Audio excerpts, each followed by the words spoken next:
Diet कर रहे हैं, लोगों को डर लगने लग जाता है कि यार लगता है सब कुछ छोड़ना पड़ेगा। हम ये समझते हैं कि जो ज्यादा खाता है सिर्फ वही मोटा है। प्रोटीन ज़्यादा रखना तो बड़ा एक्सपेंसिव हो जाता है और कार्ब कम रखना जो है ना बड़ा दर्दनाक हो जाता है। बीइंग पाकिस्तानी आपने रोटी कभी नहीं छोड़नी। कीटो डाइट को तो बड़ा ही जो है ना सुपीरियर करके बताया जाता है एक सूरत में सिर्फ उसका फायदा है कि आप लाइफ टाइम कीटो करें। कि जो डाइट करती हैं, एक्सट्रीम डाइट पे चली जाती हैं, फैट लॉस बहुत ज़्यादा हो जाता है या वेट लॉस बहुत ज़्यादा हो जाता है, बाद में उनको बांझपन का इशू आता है। जी ये बात बिल्कुल ठीक है। ये आता क्यों है? क्योंकि हमारी बॉडी में, फीमेल की बॉडी को फैट ज़रूरी है। तो क्या फिर मोटी रहें ऐसी?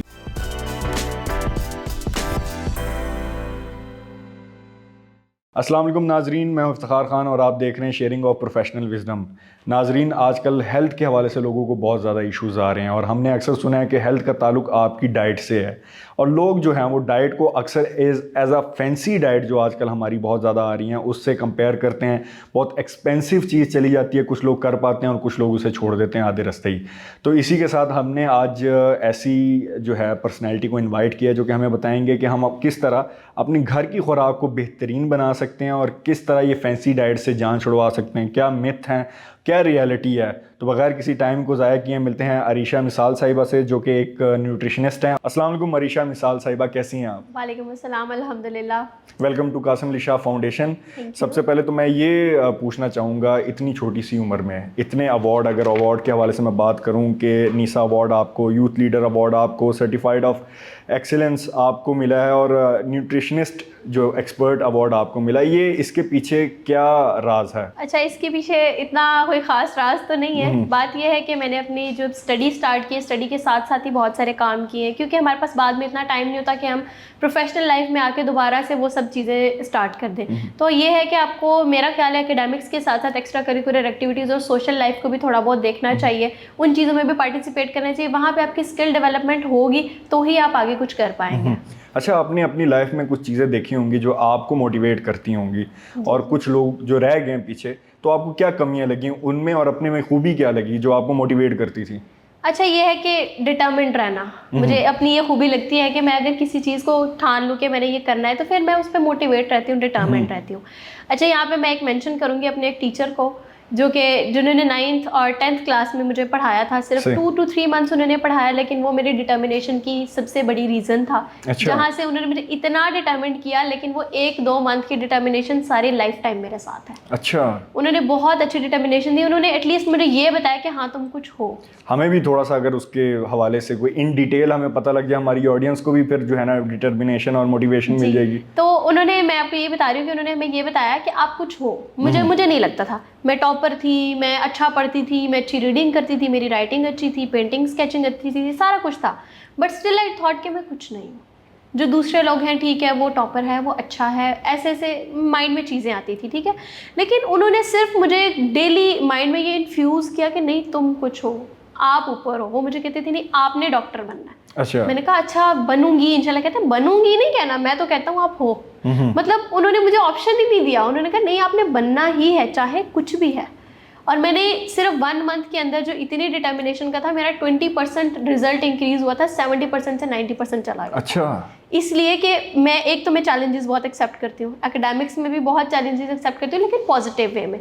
ऐसा नहीं कि आप लोग नेगेटिव वे में उसको ले जाओ, पॉजिटिव वे में चैलेंज लो और उसको पूरा करो। उसको आप अपनी तरफ से पूरा हार्डवर्क दो कि नहीं हमने तो ये करना ही करना है, ठीक है। और स्पेशली अगर जो सक्सेस होती है ना, उसका कोई भी शॉर्ट वे नहीं होता, आपको हार्डवर्क करना पड़ता है और जो करता है उसी को उस सक्सेस का मज़ा भी आता है। सही। आप की एक्सपर्टीज़ हैं, न्यूट्रिशनिस्ट आप हैं, तो इसके हवाले से मुझे बताइएगा कि किस तरह आपको सोच आई कि आप इसी फील्ड में जाना चाहती हैं? अच्छा, ये बात है कि जो डाइट कॉन्शियस में थी थोड़ी सी शुरू से ही। अच्छा। डाइट कॉन्शियस थी, मतलब थी नहीं, शायद मुझे चीज़ें ऐसी पसंद थी। लोगों को अभी भी ये लगता है कि अच्छा ये फ्रूट्स खाती है, ये मिल्क लेती है, इसको लगता है मतलब ना डाइट कॉन्शियस है। लेकिन बात है कि मुझे चीज़ें वो पसंद थी, ठीक है। जब वो पसंद थी, मेरी पसंद ही डाइट कॉन्शियस जैसी थी। अब जब मैंने ये फील्ड देखी ना, सबसे पहले तो मैंने काफ़ी सारी, जब मैंने यूनिवर्सिटी में एडमिशन लेना था, मैंने इतनी सारी फील्ड्स देखी। जब ये फील्ड मेरे सामने आई ना, तो मैंने ना सर्च आउट किए बगैर का मैंने ये करनी है। अच्छा। लेकिन फिर मेरे बाबा ने कहा थोड़ा सा आप ना सर्च आउट कर लो इसको। अच्छा, फिर मैंने इसको सर्च आउट करना स्टार्ट किया और ज़्यादा इंटरेस्ट डेवलप हो गया। मैंने कहा अब तो मैंने करनी है। और मेरा इसके थ्रू जॉब करने का कोई इरादा नहीं था। मतलब जिस टाइम मैंने ये फील्ड ज्वाइन की, मेरा बिल्कुल इरादा नहीं था मैं इससे जॉब करूँगी, इससे कमाऊँगी, कुछ भी। हाँ हो सकता है, लेकिन मैंने सोचा नहीं था। मैंने क्या सोच के ये फील्ड ज्वाइन की थी, वो ये था कि मैं और किसी को तो ना सही अपनी लाइफ को तो बेहतर कर सकूंगी, अपनी लाइफ को तो हेल्दी कर सकूंगी और अपने घर को तो हेल्दी कर सकूंगी। तो ये मेरी मोटिवेशन थी इस फील्ड को ज्वाइन करनी। आपको तो इस फील्ड में काफ़ी क्लाइंट्स आते होंगे, स्पेशली पाकिस्तानी, तो इससे बहुत दो चार हैं। कोई ऐसा एक्सपीरियंस बताएं या कुछ लोगों को जो सबसे ज़्यादा मसले आते हैं उस बारे में हमें बताएं। अच्छा, सबसे पहले तो हमारे पाकिस्तानी लोग चाय पीना नहीं छोड़ते। अच्छा। मतलब जो भी अभी तक मुझे नहीं लगता कोई ऐसा क्लाइंट, एक दो ही आए होंगे जो कहते हैं हम चाय नहीं पीते। नहीं पीता? हाँ नहीं पीते। हर क्लाइंट चाय पीते हैं, हर क्लाइंट जिसको भी पूछ लो। हाँ जो अब्रॉड के हैं कुछ वो चाय नहीं पीते हैं, वो लोग कॉफ़ी ले लेते हैं, लेकिन वो भी इतनी ज़्यादा नहीं, जहाँ तक मेरा अंदाज़ है। क्या वजह है कि क्या मसाइल आते हैं इसको पीने से? पाकिस्तान में ना चाय को तो वो समझ ले कि पानी है, इसके बगैर तो ना जिंदा नहीं रहा जा सकता। सख्त गर्मी में भी चाय का दिल करता है उनका। सख्त गर्मी है, कुछ भी है, चाय लाजमी पीनी। माइंड बना हुआ है कि हम चाय नहीं पियेंगे तो हमें कुछ हो जाएगा, हम तो बेहोश हो जाएंगे, हमसे काम नहीं होगा। मैंने अक्सर लोगों को सुना, आज मैंने चाय नहीं पिया, मुझसे काम नहीं हो रहा। अच्छा। आज मेरा सर दर्द है। और मैं आपको अपने क्लाइंट की भी स्टोरी सुनाती हूँ कि उनकी चाय थी 3 टाइम। मैंने उनको कहा अच्छा ठीक है ना छोड़ें, आप 1 टाइम कर लें। उनके मुझे ना वॉइस नोट्स आते होते थे, मुझे कुछ हो रहा है, मुझे कुछ होने लगा है, मेरी चाय मुझे वापस कर दो, मैंने चाय पीनी है, मेरा सर दुख रहा है। ऐसा क्या है चाय में और ऐसे क्या नुकसान हैं उनसे? चाय में निकोटीन है, आप आदी हो जाते हो, एडिक्टिव है। ठीक है, जब आप एक चीज के आदी हो जाओगे, वो वही बात है, आपका नशा जब पूरा नहीं होगा तो डेफिनेटली सर में तो दर्द हो। और अगर ज्यादा पीने से कोई मसाइल? जी यही मैं आपको बता रही हूँ कि जो निकोटीन है ना, ये आप जितनी ज्यादा कंज्यूम करते जाए, एक तो आप एडिक्टिव हो जाएंगे, आपका माइंड नॉर्मल वर्क नहीं करेगा। अच्छा। जैसे आप देखें, आप किसी चीज़ के एडिक्ट हो जाते हैं, ठीक है, किसी भी चीज़ की एडिक्शन नहीं, excess of everything is bad. वो कोई न्यूट्रिएंट भी हो सकता है, वो कोई फूड भी हो सकता है, वो चाय भी हो सकती है। Excess of everything is bad. किसी भी चीज़ को ज़्यादा मिकदार में लेंगे आपको एडिक्शन हो जाएगी, और जब एडिक्शन हो जाती है फिर आप दूसरे फूड्स की तरफ मूव नहीं करते। आप कहते हैं कि नहीं बस यही है, और आपके न्यूट्रिएंट्स पूरे नहीं होते। न्यूट्रिएंट्स तब पूरे होंगे जब आप वैरायटी ऑफ फूड्स खाएंगे। अच्छा। तो इसके अलावा आजकल के जो आप अक्सर लोगों को देखती हैं डाइट करते हुए, आजकल एक डाइट जो वर्ड है ना, एक खौफनाक चीज़ बन गई है। डाइट कर रहे हैं, लोगों को डर लगने लग जाता है कि यार लगता है सब कुछ छोड़ना पड़ेगा। कुछ भी ऐसा नहीं है, ऑयल भी गया, नमक भी गई, हर चीज़ गया। तो आप इस बारे में क्या कहते हैं कि डाइट असल में होती क्या है? अच्छा, मैं जो हूँ, मैं कभी भी खाना छुड़वाने वाली डाइट नहीं, मैं तो उल्टा इतना सारा खाना दे देती हूँ। अच्छा, फिर आप जो है ना हमारे लिए बहुत बेहतरीन डॉक्टर हैं। मैंने अपने जितने भी मेरे क्लाइंट्स हैं, मैं उनको जब भी डाइट देती हूँ, वेट लॉस की डाइट दूँ, तो वाकई से कहते हैं हम तो इससे कम खाते थे पहले, अब आप ज़्यादा दे रही। और वो ज़्यादा भी खाते हैं, फिर उनका वेट लॉस भी होता है। ठीक है, कम खाने से भी वेट लॉस होता है, वेट गेन होता है, सॉरी। अच्छा, वो कैसे? जब हम कम खाते हैं, हमारे अंदर विटामिन्स और मिनरल्स की कमी हो जाती है। जब जिस पर्सन में विटामिन्स और मिनरल्स की कमी है, उसका जिस्म फूलने लग जाता है। अच्छा। तो हम ये समझते हैं कि जो ज़्यादा खाता है सिर्फ वही मोटा है। आप ये देखिए कि पाकिस्तान में जितनी भी मदर्स हैं वो क्यों मोटी हैं, और वो मुझे तो लगता है कि घर में सबसे कम खाना मदर्स खाती हैं, और ऊपर से वो सबसे ज़्यादा काम भी करती हैं। जिस तरह का वो काम करती हैं, सबसे ज़्यादा कम खाती हैं। उनको क्या है, कम खाने की वजह से विटामिन्स मिनरल्स की कमी हो जाती है, उसकी वजह से जिस्म फूलने लग जाता है, मोटापा आने लग जाता है। तो ये बेसिक वजह है मोटापे की। तो किस तरह पता लगेगा कि हम कम खा रहे हैं कि ज़्यादा खा रहे हैं? अच्छा, जो जो एक बैलेंस्ड डाइट होती है ना, उसमें क्या है कि आप डेली अपने फ्रूट्स लाजमी कंज्यूम करें। ये नहीं कि बहुत ज़्यादा करें, लेकिन एटलीस्ट करें ज़रूर। फ्रूट्स, वेजिटेबल्स, आपका प्रोटीन का पोर्शन पूरा हो रहा है। ग्रेन्स का हमारे ना 6 ग्रुप्स हैं, ग्रेन्स, प्रोटीन्स, फैट्स और मिल्क, डेयरी वगैरह हो गया, फ्रूट्स, वेजिटेबल्स। आपके अगर डेली के ये सारी चीज़ें पूरी हो रही हैं, आप बैलेंस डाइट पे थोड़ा थोड़ा, अब डिफरेंट पोर्शंस है, जब हमने वेट लॉस और वेट गेन करना होता है, फिर हम इसको कैलोरीज के अकॉर्डिंग एडजस्ट कर लेते हैं। सही। आपके पास तो लोग आते होंगे, अक्सर हमने मीम्स देखी हैं, लोग कहते हैं कि मिसाल डॉक्टर के दिखा रहे होते हैं कि आपने ये भी छोड़ देना है, ये भी छोड़ देना है, ये भी, कहते हैं जी नहीं छोड़ देते हैं जी। तो आप लोग को भी कोई ऐसे जो है ना क्लाइंट सामने आए जिनको आपने कुछ चीज़ें कही हो लेकिन वो स्टिक नहीं रहते उस चीज़ से, या वो कहते हैं कि उनको बड़े मसाइल आ रहे हैं इस चीज़ का? अच्छा, सबसे पहले तो ये बात है कि मैं इस चीज़ के बहुत खिलाफ हूँ कि जितने भी लोग डॉक्टर्स के पास, स्पेशलिस्ट के पास जब भी जाते हैं ना, डाइटिशियंस के अलावा, वो उनको कहते हैं ये भी नहीं खाना, ये भी नहीं खाना, हर चीज़ उनकी मना कर देते हैं, लेकिन वो उनको ये नहीं बताते कि खाना क्या है। अब हम आपको बताने वाले कि खाना क्या है। हमने आपको ये नहीं कहना ये नहीं खाना, हमने बताना है कि ये आपने खाना है। ठीक है, अब जब हम डाइट स्टार्ट कराते हैं तो काफ़ी सारे लोग ऐसा कहते हैं कि हमसे ये खा नहीं हो रहा, लेकिन ऐसा बहुत कम होता है। वो ऐसा क्यों होता है? क्योंकि मैं जो डाइट प्लान देती हूँ, मेरे जो डाइट प्लान होते हैं, वो घर के जो आप नॉर्मल आपके मील्स है ना, वही मील्स होते हैं, बस उनके अंदर थोड़ी बहुत एडजस्टमेंट की होती है या कुकिंग मेथड चेंज कर लेते हैं। जैसे कि फॉर एग्जांपल आप दाल खा रहे हैं, तड़के के बगैर खा लें। ऑयल है 3-4 स्पून आप डाल के फ्राई कर रहे हैं, उसको थोड़ा सा कर लें। बॉयल एग खा लें, ठीक है, ब्रेड खा रहे हैं, वाइट ब्रेड खा रहे हैं, सिर्फ उसको शिफ्ट कर दे, ब्राउन ब्रेड पे शिफ्ट हो जाए। रोटी खा रहे हैं, आप नॉर्मल व्हीट फ्लोर की खा रहे हैं, मल्टीग्रेन पे शिफ्ट हो जाए। सिर्फ ये 3-4 छोटी छोटी चीज़ें कर लेना, आपका वेट लॉस वैसे हो जाएगा बेशक पहले। अच्छा। हाँ जी, बहुत फ़र्क पड़ता है इन सब चीज़ों से भी, जो हम कंसिडर ही नहीं करते। हमें लगता है कि जो बहुत फैंसी डाइट्स हैं, ये जिसमें इतनी फैंसी वर्ड्स यूज़ हो रहे हैं, शायद सिर्फ वही डाइट है। ऐसा बिल्कुल नहीं है। इकोनॉमिकल रह के हम पर्सन के हिसाब से भी डाइट कर सकते हैं। अच्छा, मैंने कुछ डॉक्टर्स को सुना है, वो कहते हैं कि लो कार्ब्स में रहना चाहिए, रोटी कम से कम खाना चाहिए बंदे को, और प्रोटीन ज़्यादा से ज़्यादा। तो आजकल के दौर में प्रोटीन ज़्यादा रखना तो बड़ा एक्सपेंसिव हो जाता है, और कार्ब कम रखना जो है ना बड़ा दर्दनाक हो जाता है। तो इस बारे में आप क्या कहेंगी? अच्छा, पहली बात ये कि बीइंग पाकिस्तानी आपने रोटी कभी नहीं छोड़नी। आपका हाँ, हमारे तो ज़्यादातर मोस्टली एशियंस का कार्ब डोमिनेट है। डाइट को समझा ही यही जाता है कि आपने रोटी छोड़नी है, ऐसा बिल्कुल नहीं है। मैं सीधा कार्ब्स को छोड़ के रोटी की बात करूंगी, क्योंकि रोटी को ही कहा जाता है आप रोटी चावल छोड़ दो, आपका वेट लॉस हो जाएगा। फिर जब दोबारा खाओगे दोबारा वेट गेन नहीं होगा।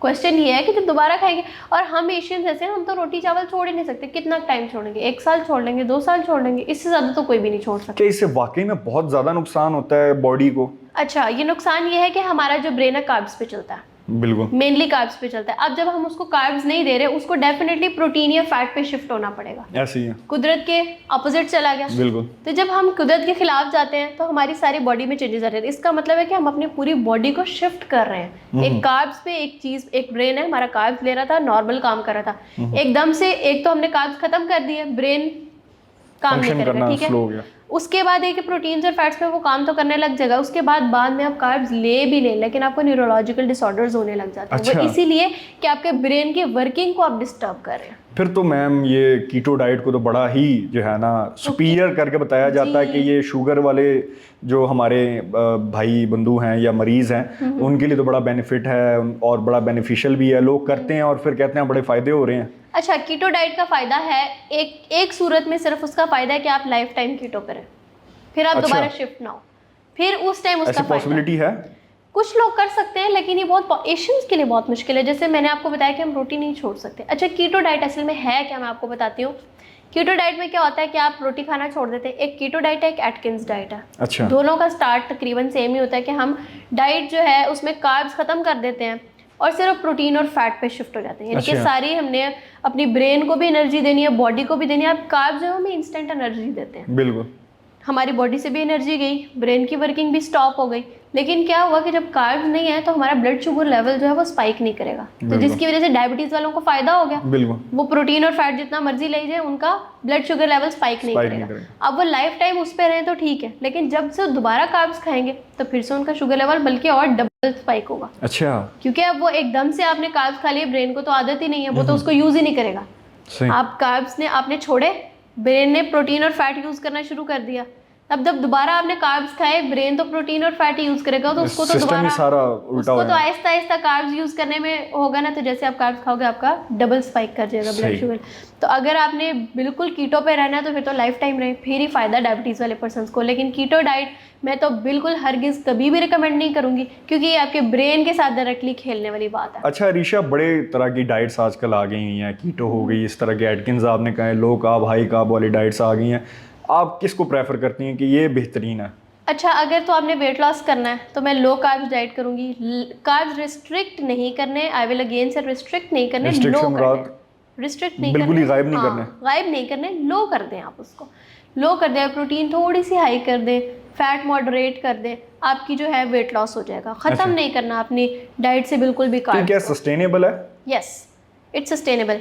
मेरे जितने भी क्लाइंट्स हैं, मैंने उनको वेट लॉस करवाया, साल गुजर गया, 2 साल गुजर गया, अभी भी मैं उनको पूछती हूँ कि अब आपने रोटी खाते ही हैं, चावल खाते ही हैं, आपको दोबारा से उस तरह वेट गेन तो नहीं हुआ? दे सेड नहीं। क्यों? क्योंकि मैंने रोटी चावल छुड़वाया ही नहीं था, ये खा के ही तो उन्होंने वेट लॉस किया था। बॉडी को तो हमने शिफ्ट ही नहीं किया किसी दूसरे मैकेनिज्म पे, उसी तरह वेट लॉस हो रहा था। अब दोबारा वही। अब ये कि जो काफ़ी टाइम 2-3 मंथ्स डाइट कर लेते हैं ना, उसको खुद भी समझ आ जाती है कि मैंने किस पोर्शन में कैसे खाना है, तो वो उसी तरह लेके चलता है अपनी बॉडी। हमारी औरतें हैं पाकिस्तान की, उनको मैंने देखा है, मिथ भी हो सकता है, आप इसकी जो है ना करेक्शन कर सकती हैं, कि जो डाइट करती हैं, एक्सट्रीम डाइट पे चली जाती हैं, फैट लॉस बहुत ज़्यादा हो जाता है या वेट लॉस बहुत ज़्यादा हो जाता है, बाद में उनको बांझपन का इशू आता है। जी, ये बात बिल्कुल ठीक है। ये आता क्यों है? क्योंकि हमारी बॉडी में, फीमेल की बॉडी को फैट ज़रूरी है। ठीक है, प्रेगनेंसी के लिए, डिलीवरी के लिए हमारी बॉडी के अंदर वैसे ही फैट लेवल ज़्यादा होता है फीमेल्स की बॉडी में मेल्स की निस्बत, ठीक है। वो इसीलिए ज़्यादा होता है कि आप इस इतने सारे बर्डन को बेयर कर सको। जब आपके अंदर फैट ही नहीं है, आपके अंदर बेयरिंग कैपेबिलिटी ही नहीं है, तो वो इनफर्टिलिटी आ जाती है। इनफर्टिलिटी है क्या? आप चाइल्ड को बेयर नहीं कर सकते, दैट इज़ इनफर्टिलिटी। अच्छा, जब बेयर ही नहीं कर सकते तो इनफर्टिलिटी तो है। बिल्कुल। तो क्या फिर मोटी रहें ऐसी कि उनका एक लेवल होना चाहिए कि इससे नीचे ना आए? हाँ, एक मॉडरेट, आप एटलीस्ट 20 to 30% आपकी बॉडी में एटलीस्ट फैट होना चाहिए। हाँ जी, फीमेल की बॉडी में एटलीस्ट आपने बहुत ज़्यादा जाना, आप 25% से नीचे बिल्कुल ना जाए, आपकी बॉडी के अंदर फैट इतना मौजूद हो। कौन सी ऐसी डाइट है रीशा कि जो ज़िंदगियों को ख़राब कर देती हैं, मेंटली भी ख़राब कर देती हैं या फिज़िकली भी ख़राब कर देती हैं? कोई ऐसी चीज़ें हैं, कोई ऐसी मिस्टेक्स जो लोग बहुत ज़्यादा करते हैं? यही सबसे पहले कीटो डाइट है। कीटो का नाम तो सोशल मीडिया पे इतना वायरल हुआ है कि कीटो डाइट है, और बगैर सोचे समझे हर कोई कर रहा है कि वेट लॉस हो रहा है। स्टाइल बना दिया कीटो डाइट को। एक कीटो डाइट है, एंटी इन्फ्लेमेटरी डाइट है। एंटी इन्फ्लेमेटरी डाइट के नाम से तो कितने सारे पेजेस बने हुए हैं कि हम करवा रहे हैं। अच्छा, ये किसी हद तक ठीक भी है, अगर उसके अंदर कार्ब्स बिल्कुल रिस्ट्रिक्ट नहीं करवाए जाते तो फिर वो एंटी इन्फ्लेमेटरी डाइट भी ठीक है, ठीक है। इसके अलावा पैलियो डाइट एक स्टार्ट हुई थी, वो भी ठीक नहीं है। उसमें ये था कि आपने फ्रोज़न चीज़ें खानी होती थी, ठीक है, वो भी इतनी ठीक नहीं है। और मैं तो यही सजेस्ट करूँगी कि आप लो कार्ब्स पे चले जाएं, आपको वो वेट लॉस करना है, लेकिन और बिल्कुल रिस्ट्रिक्शन पे बिल्कुल भी ना जाए। अच्छा, हमारी सबसे एक मज़े की चीज़ ये होती है कि हम शुगर के बहुत आदी हैं। चीनी, क्या ये बिल्कुल ही ख़त्म कर देनी चाहिए? कुछ लोग कहते हैं कि आप अगर रोटी, चावल या तो फ्रूट लेते हैं उससे भी आपको शुगर मिलता है, तो बात उधर ही आ जाती है चीज़ों की। तो नेचुरल एक चीज़ का होना और एक आर्टिफिशियल का होना क्या फ़र्क डालता है हमारी बॉडी में, कि सेम अफेक्ट होता है? नहीं, बहुत फ़र्क होता है। पहली तो बात है, आजकल आप लोग जिसको ये शुगर है, आपकी ब्राउन शुगर है, गुड़ है, शक्कर है, हनी है, ये भी आपको तो खालिस बिल्कुल नहीं मिल रहा है। आपको लग रहा है कि आपने चीनी छोड़ दी, आपने गुड़ इस्तेमाल करना शुरू कर दिया, तो इसका मतलब आपको बहुत हेल्दी लाइफस्टाइल है। ऐसा नहीं है। मेरे ख्याल में अभी जो गुड़ आप कह रहे हैं ना कि हम पास बैठ के बनवा रहे हैं, वो भी खालिस नहीं है। अच्छा, नहीं है, उसमें भी वो कुछ ना कुछ किसी मिकदार में चीनी डालते हैं, शुगर डालते हैं, ठीक है। अच्छा, दूसरी बात ये कि आपने बोला कि इनका कोई इफेक्ट है बॉडी पे, यानी नेचुरल और आर्टिफिशियल का। तो जाहिर सी बात है, एक चीज़ नेचुरल है और एक चीज़ आर्टिफिशियल है, इफेक्ट तो है। अगर मैंने जैसे आपको बताया कि ना मैंने किसी का कभी फ्रूट ख़त्म कराया है, ना रोटी, ना चावल, तो उन सब में शुगर है, लेकिन वो वेट लॉस कर रहे हैं। उनकी आर्टिफिशियल शुगर मैं बिल्कुल ख़त्म करती हूँ कि आर्टिफिशियल शुगर आपने बिल्कुल नहीं खानी। तब तक आपको चाय पीनी है, आप कोई वैसे स्वीटनर यूज़ कर लें, लेकिन चीनी ना खाएं, ठीक है। सही। और आप नेचुरल की चीज़ों की तरफ शिफ्ट। अच्छा ऋषा, एक चीज़ बड़ी मशहूर है, चीट डे। चीट डे हमारी बॉडी में बाज़ औक़ात कहते हैं बड़ा एक अच्छा इम्पैक्ट भी रखती है, लोग पूरा पूरा दिन खाते रहते हैं। ये चीट मील होती है कि चीट डे होता है, और ये हमारी बॉडी पे किस तरह इम्पैक्ट करती है? अच्छा, चीट डे पहली तो बात ये मैं कहूँगी कि होना चाहिए, ठीक है। हर दिन बाद डे या फिर हर दिन बाद नहीं, आई विल सजेस्ट कि चले 15 डेज में एक बार हो जाए, 1 मंथ में 2 बार, इस तरह का चीट डे हो, लेकिन बहुत ज़्यादा ना। चीट डे होना क्यों ज़रूरी है? अच्छा, जब हम डाइट करते हैं हमारी बॉडी एक ही पैटर्न को फॉलो करने लग जाती है, ठीक है। अगर चीट डे नहीं आता, फॉर एग्जांपल किसी ने 20-25 kg लूज़ करना है, तो इसका मतलब है उसने पूरा साल डाइट की, इतना ज़्यादा वेट एकदम से तो लूज़ नहीं होता। अब 1 साल उसने एक ही पैटर्न पे रह के खाया पिया है, तो जब भी वो दोबारा से अपनी लाइफ नॉर्मल पे आएगा और कुछ खाएगा पिएगा, उसका दोबारा से वेट गेन होने लग जाएगा। अच्छा, तो चीट डे का ये बीच में फ़ायदा होता है कि आपकी जो बाकी चीज़ें हैं आप वो भी खा रहे हैं, तो थोड़ा थोड़ा अप डाउन होता रहता है, इतना फ़र्क नहीं पड़ता, ठीक है। एक चीट डे लाजमी होना चाहिए, ताकि अगर आप वही चीज़ें बाद में खाएं तो एकदम से आपका वेट गेन ना हो, आपकी बॉडी को एटलीस्ट वो पूरा साल भी थोड़ी थोड़ी आदत रहे उन चीज़ों की, प्लेटो ना हिट करे। हाँ, ये इसलिए होता है। सही। अच्छा, मैं एक लास्ट कुछ सवाल करना चाहूँगा कि मेरे जैसा एक गरीब बंदा है, उसने डाइट करनी है, टाइम उसके पास है नहीं कि वो फैंसी या कोई स्पेशली अपने साथ रखे। आम रूटीन में उसने किसी दुकान पे जाना हो, ढाबे पे खाना हो, या घर में कोई चीज़ मिल जाए, उसको किस तरह वो मैनेज करे, या मील्स को किस तरह मैनेज करे कि उसका वेट लॉस भी हो जाए और साथ साथ जो है ना वो एक्टिव और हेल्दी भी रहे? जी, यही हमारी बात यहाँ से स्टार्ट हुई थी कि डाइट को पता नहीं क्या बना दिया गया कि ये बहुत मुश्किल चीज़ है, बहुत महंगी चीज़ है और बहुत फैंसी चीज़ है, जबकि ऐसा बिल्कुल नहीं है। बहुत सारी मेरे पास तो ऐसी क्लाइंट्स हैं जो फीमेल्स हैं, घर की औरतें हैं, और वो घर की चीज़ों से ही डाइट कर रही हैं। शॉपकीपर्स हैं, वो भी क्या ही कर सकते हैं वहाँ पे, ठीक है। वो घर की चीज़ें हैं जो भी उनके पास अवेलेबिलिटी है उससे करें। तो एक कस्टमाइज्ड डाइट प्लान का मतलब ये होता है कि एक पर्सन के अकॉर्डिंग उसकी लाइक्स एंड डिसलाइक्स के अकॉर्डिंग, और उसका इकोनॉमिकल जो लेवल है वो हमने लाजमी देखना होता है। लाजमी नहीं कि आप बहुत सारी फैंसी चीज़ लें, आप दालें खा के सब्जियां खा के भी वेट लॉस कर सकते हैं, इसमें कोई मसला नहीं है जी। अच्छा, आजकल एक ये चीज़ भी आई है, इंटरमिटेंट फास्टिंग और 1 मील अ डे। लोग कहते हैं कि ये डॉक्टर से रुजू करें, फिर ही करें, और लेकिन फ़ायदे इसके इतने ज़्यादा हैं कि गिनते गिनते थक जाए बंदा। तो आप क्या कहती हैं इस बारे में, आपका क्या एक ओपिनियन है? अच्छा, इंटरमिटेंट फास्टिंग का एक तो मैं कहूँगी कि हमारे इस्लाम में भी है कि फास्टिंग करनी चाहिए। हमारे जो पूरे साल में 1 मंथ हम रोज़े रखते हैं बार बार, कोई इंसान मर नहीं जाता उससे। पूरा महीना हम लोग डेली रोज़ा रखते हैं, कोई स्किप किए बगैर, फिर भी हम ठीक रहते हैं। ठीक है, फास्टिंग करना ठीक है, लेकिन अगर आप इंटरमिटेंट फास्टिंग को बहुत टाइम तक प्रोलॉन्ग लेके चलते हैं तो फिर इसका नुकसान होने लग जाता है कि आपकी बॉडी एक ही चीज़ पे अटक जाती है कि आपने करनी ही फास्टिंग है।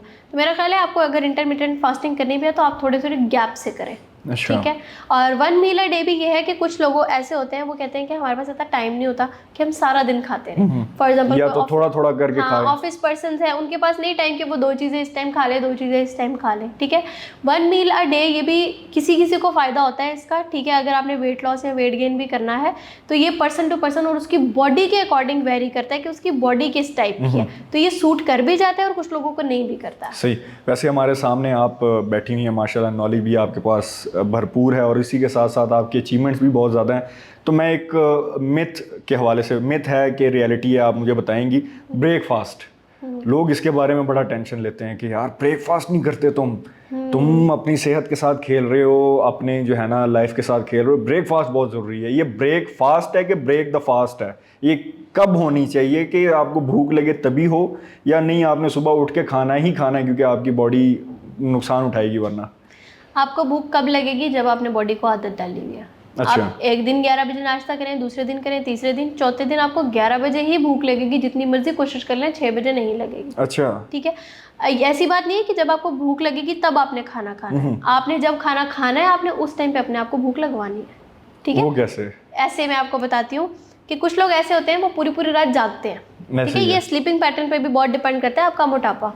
पूरी रात जागते हैं और फिर सुबह तक सो जाते हैं और 2 बजे जाके वो ब्रेकफास्ट कर रहे होते हैं। ठीक है, ये बहुत इरेगुलर सा उनका पैटर्न है। ठीक है, जिसकी वजह से उनका वेट गेन हो जाता है या बहुत ज़्यादा वेट लॉस हो जाता है। अच्छा। इसकी वजह से उनको मसले होते हैं। हाँ, मेरे पास ऐसे काफ़ी सारे क्लाइंट्स हैं जिनका वेट गेन नहीं हो पाता और जिनका वेट लॉस नहीं हो पाता, और उनकी मेन रीज़न उनका स्लीपिंग पैटर्न था। क्या, किस तरह फिर इसको मैनेज करें? फिर इसको मैनेज ये करते हैं कि हम उनको कहते हैं आज आप 4 बजे सोए सुबह, कल आपने 350 पे सोना है।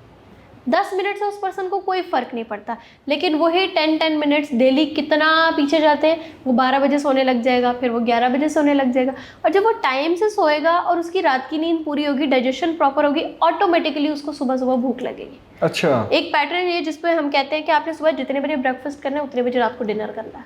7 बजे ब्रेकफास्ट है, 7 बजे डिनर कर लें। अच्छा। 8 बजे ब्रेकफास्ट है, 8 बजे डिनर कर लें, लेकिन उसको 9 या 10 से बहुत ज़्यादा डिले ना करें। ब्रेकफास्ट का मतलब ये ब्रेकफास्ट अपना जो रात का इतना लंबा रोज़ा रखा हुआ होता है हमने, उसको ब्रेक करें, उसको तोड़ें और कुछ ना कुछ लाजमी खाएं। और ये तो मशहूर भी है कि बादशाहों की तरह नाश्ता करना चाहिए। इसका मतलब है कि ब्रेकफास्ट में सबसे ज़्यादा खाना चाहिए। और जितने हमारे आजकल स्कूल गोइंग स्टूडेंट्स हैं, यूनिवर्सिटी गोइंग स्टूडेंट्स हैं, मैक्सिमम मैं कहती हूँ 90% ऐसे हैं जो कहते हैं हम ब्रेकफास्ट नहीं करके आते। हमने भी वो लाइफ गुजारी है, लेकिन मुझे नहीं लगता कि मैंने आज तक ब्रेकफास्ट के बगैर घर से बाहर गई हूँ। अच्छा, मैं आपसे इसमें थोड़ी सी अगर जानना चाहूँगा कि ब्रेकफास्ट अच्छा करना चाहिए कि first meal of the day अच्छा करना चाहिए? First meal of the day is the breakfast. Yes, वही हमें अच्छा करना चाहिए। मिसाल ये नाश्ता ना हुआ, लेकिन जब भी आपने पहली मील लेनी है आपने अच्छी लेनी है ताकि ब्रेकफास्ट हो। उसके बाद ये है कि एक प्री ब्रेकफास्ट भी होता है। हम प्री ब्रेकफास्ट में भी चीज़ें देते हैं। फॉर एग्जांपल, किसी को जैसे लोग चिया सीड्स लेते हैं पानी के साथ, एप्पल साइडर विनेगर ले लेते हैं, कोकोनट ऑयल लेते हैं, वेट लॉस में ये काफ़ी सारी चीज़ें वो लोग लेते हैं।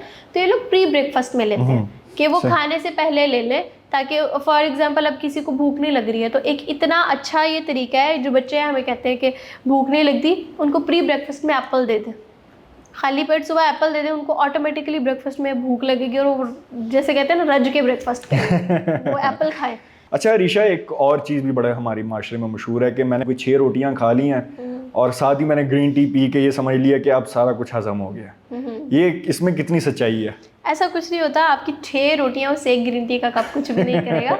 अच्छा, ये भी कितने सारे मैंने ऑनलाइन देखे हैं प्रोडक्ट्स जो सेल हो रहे हैं, डिटॉक्स है और ऐसे की टीज है कि आपने कुछ भी खाना है, बस ये घोल के पी लें, आपका सारा खाया पिया हजम है। अच्छा, ऐसा कुछ नहीं होता। आपको अपनी डाइट भी थोड़ी सी मॉडरेट रखनी चाहिए। आप 1 रोटी खा लें, 2 खा लें, लेकिन ये तो नहीं कि आप 6-7 रोटियां खा के उसके बाद कहवा पी के कह रहे हैं अब तो मेरा वेट गेन बिल्कुल नहीं होगा। ऐसा नहीं होता कि आपका वो स्टमक है वो इतने से कहवे से कुछ भी नहीं करेगा। तो ज्यादा पिए कि पिए ही ना? नहीं, इतना कहवा बहुत ज्यादा नहीं पीना चाहिए, ये आपके ना बॉडी में ड्राइनेस लोग तो उसमें जो है ना अदरक डाल के, नींबू डाल के सुबह खाली पेट। अच्छा, ये खाली पेट का भी बड़ा एक इशू है, कुछ कहते हैं नहीं पीना चाहिए, कुछ कहते हैं पीना चाहिए। कहवा जो है ना खाली पेट पी लेना चाहिए, लेकिन ये भी मैं बार बार कहूँगी पर्सन टू पर्सन वेरी करता है, उसकी डिजीज़ के हिसाब से वेरी करता है। अच्छा, कि उसको कोई ऐसी डायबिटीज़ तो नहीं है, हाइपरटेंशन या कोई और बीमारी तो नहीं है। अब हाइपरटेंशन वाला बंदा, उसका पहले बीपीआई होता है, उसको सुबह सुबह हम जीरे वाला कहवा दे दें, उसका तो और बीपीआई हो जाएगा। ठीक है, अगर लेकिन वही पर्सन कोई और पी ले तो उसको कुछ नहीं होगा। तो इसमें कोई मसला नहीं है। वैसे पीसीओएस के काफ़ी सारे पेशेंट्स हैं, वो कैमोमाइल टी होती है, लेवेंडर टी है, ऐसे की टीज़ पीती हैं और उनको फ़ायदा होता है इस चीज़ से। Thank you so much doctor साहिबा, आपने इतने मुफीद मशवरे हमारी ऑडियंस के साथ शेयर किया। और इसी के साथ साथ मैं ऐड करना चाहूँगा कि मैम ने बताया कि आप अपनी लाइफ में छोटी छोटी चेंजेस करें जिससे एक बहुत बड़ा इम्पैक्ट आएगा। आपको डाइट या वेट लॉस करने के लिए या गेन करने के लिए कोई फैंसी डाइट की ज़रूरत नहीं है, आपको मॉल्स में जाने की ज़रूरत नहीं है, या आपको किसी स्पेसिफिकली कोई जिम ट्रेनर या कोई ऐसी चीज़ जो कि आजकल हमारे यहाँ पे मील्स जो कि 1500, 2000, 2500 ये बिक रही हैं, इसके हवाले से बिल्कुल जाने की ज़रूरत नहीं है। आपको घर बैठे छोटी छोटी चेंजेस करने से ही रिज़ल्ट मिलना शुरू हो जाएंगे। और इसी के साथ एक और बहुत अहम चीज़ है, अब जो चीज़ भी करें एटलीस्ट अपने डॉक्टर से जो है ना रजू करें जो कि उसका स्पेशलाइज्ड हो, ना कि किसी से भी आप जो है ना मशवरा कोई भी ले और वो आपको गलत मशवरा दे और आपको जो है ना डाइवर्ट कर दे अपनी गोल से। तो इसी के साथ मैं इजाज़त चाहूँगा, इंशाल्लाह मिलते हैं नेक्स्ट इंटरव्यू में, तब तक के लिए अल्लाह हाफिज़।